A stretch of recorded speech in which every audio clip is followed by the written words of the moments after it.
Our next author is a Lily Flower and Anonymous. So this was co-written. Lily Flower, I did one of the old ones, but also the last one we had of Lily Flower is 2339. 2339. Oh yeah. That's actually gonna come out in 13 days. It's the armies of bumblebees that can play opera music. Like they play the opera instruments and like literally just make music. A very cute, fun one. Yeah, that's from Lily Flower. That was a while ago when I read that one. So Lily Flower, you wrote Extradimensional Waiting Room. Definitely lost his mind there. Yeah, he definitely did. Yes, you're right. Extradimensional Waiting Room. Let's go. Object class safe. Special containment procedures. The entrance to SCP-2594 is to be disguised as an abandoned mine and locked with signs warning of potential cave-ins to deter villains. Civilians, not villains. I was still thinking about James. Agents posted at observation site 2594 are to detain and interrogate anyone attempting to get access before amnesticizing as necessary. Description: SCP-2594 is a small 4x5 meter waiting room accessed through a door located near an unnamed cave on the Isle of Skye, Scotland. SCP-2594 is furnished sparsely with seating, a timepiece, tables, and other standard waiting room furnishing. Motivational posters were 2 issues of Time magazines and a non-functioning coffee machine are also present. Occasionally, unidentified live music can be heard playing with SCP-2594. During the brief test, subjects have not been able to identify the music. The turtle, yeah, always good, always needed, right?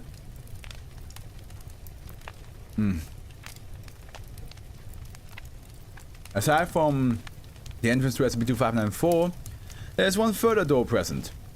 This door is locked, however.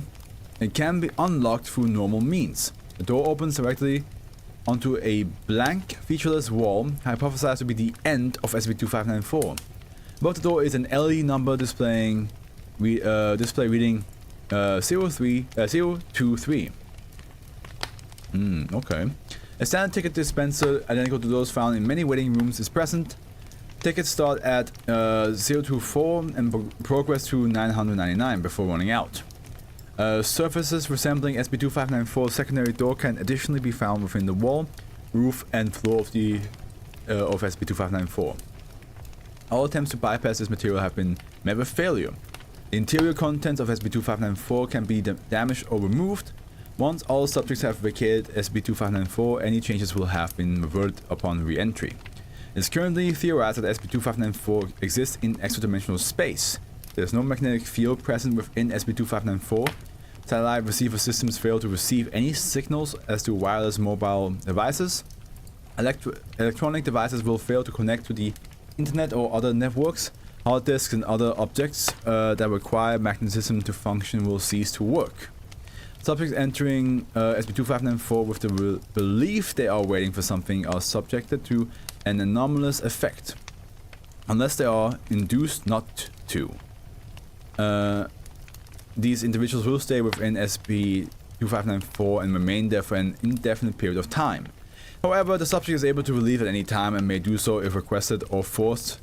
When waiting in SCP-2594, the subject does not have biological or psychological need to eat, drink, sleep, or excrete. The subject is able to do so, but in most cases will not unless prompted. Sapient individuals not under the impression they are waiting for something are not affected by SCP-2594. Okay, so the moment if you don't pull a ticket, you don't have the effect. Gotcha. Okay. History: SCP-2594 was recovered in 1968 after several spelunkers discovered its presence and reported it to the Scottish authorities. Immediately thought of the movie The Descent, right? And I'm like thinking to myself like how it is like a waiting room to like a therapy session, which is probably not the case. But like if it was a waiting room for the therapy session, all the victims in the movie The Descent would probably need that.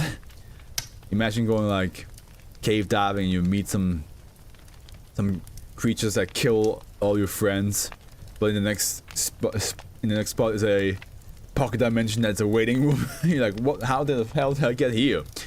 At the time of its discovery, the counter within it was not noted to be activated. It has been noted as active in all subsequent observations. Addendum 1, Initial Experiment Log. The following experiments were carried out to test SCP-2594's anomalous capabilities. Okay, here we have in big, bold letters, SCP-2594 Testing Log. Note, cave area temporarily altered to appear as Foundation facility. All D-class were habituated within these temporary facilities for approximately 2 months prior to the experiment in order to prevent suspicion about the test parameters. Testing procedure. Experiment 1970. Okay, so it's gonna be like, yeah, it's gonna be all 1970, but this is the true danger, the waiting room.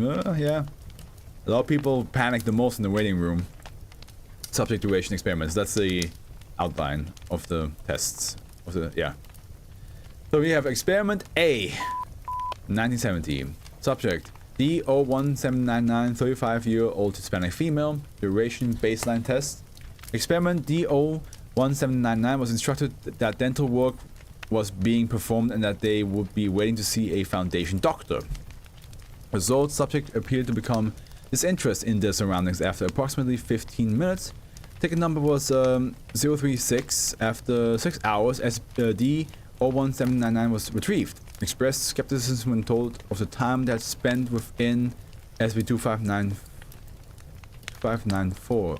So skeptic on time they spent. So did it not feel 6 hours passing by? Is that what this means, or what? Experiment B, 1970. Subject D07351, 24-year-old Caucasian female. 1 week. So this is a baseline test, but this one's a week, okay.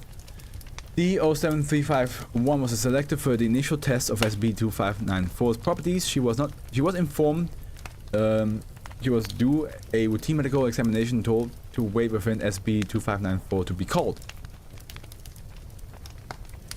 Sorry, what was that?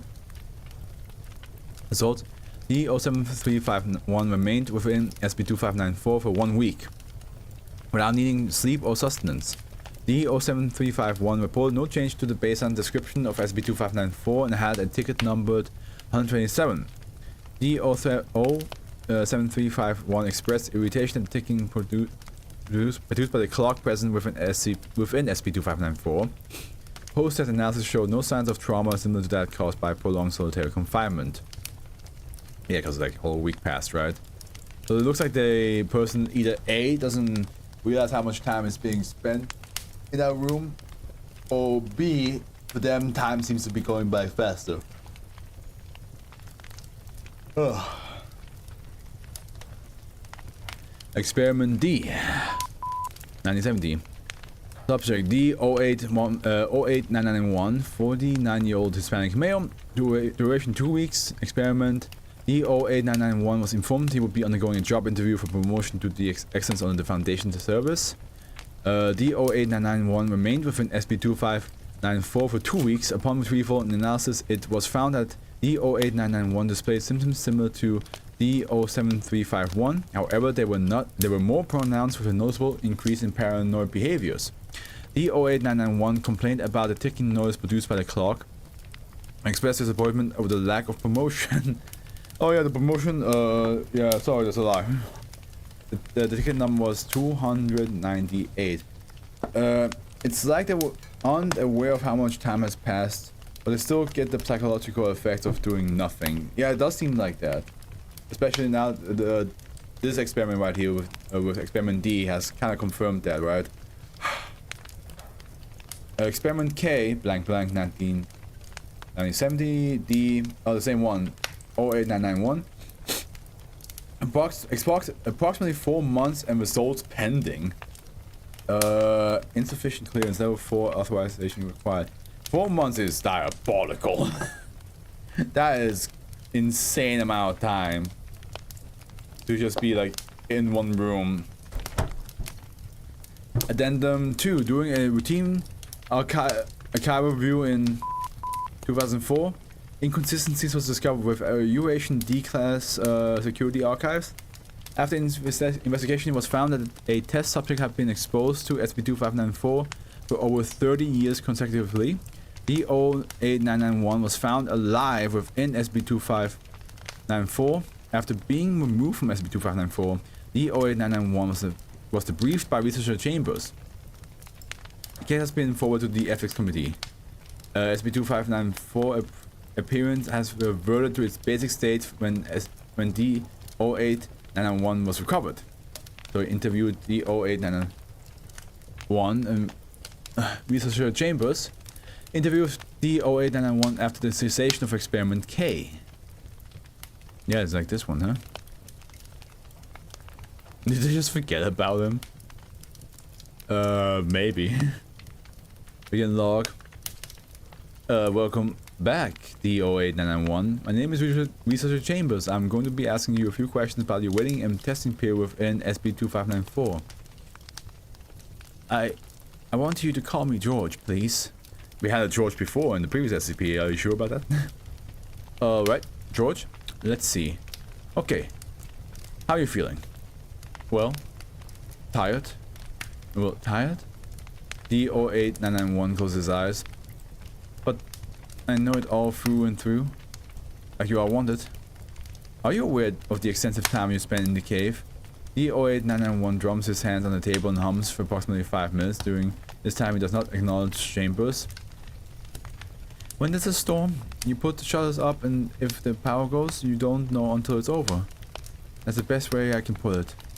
Now I know, and if I knew again, I can't. But even after all that, I don't know what keeps me there. Tick tock. I tried marking time, taking tickets, but I didn't take. What was inside? Were you reading the magazines, or did any music play, anything like that? D08991 immediately responds. There are 2 issues of Time magazine and nothing else. October 19th and November 9th, 1970. I remember every withered page of those magazines, every detail. I could write them in my sleep. I don't want to ever hear about that goddamn election again. Referring to November 9th, 1970 edition of Time magazine focusing on the recent United States Congress election. I forgot to grab that one guy I left in the cave 39 years ago. I was only supposed to keep him there for 4 months. Dude lost his mind. Yeah, of course he lost his mind. He's been in there for fucking years. Alright, I see.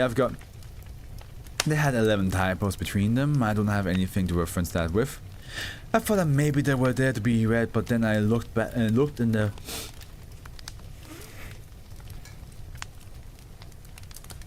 back pages were empty. I know why. I already knew him and didn't read them. But that's what was wrong. It was empty and all that was in there was wrong. But I sat there because we don't have to talk about it anymore. It must be a lot. I'm sorry. Why did I stay? I don't know. The door was unlocked. D08991 is unresponsive for the remainder of the interview. The door he could have left this whole time. He could have actually just walked out.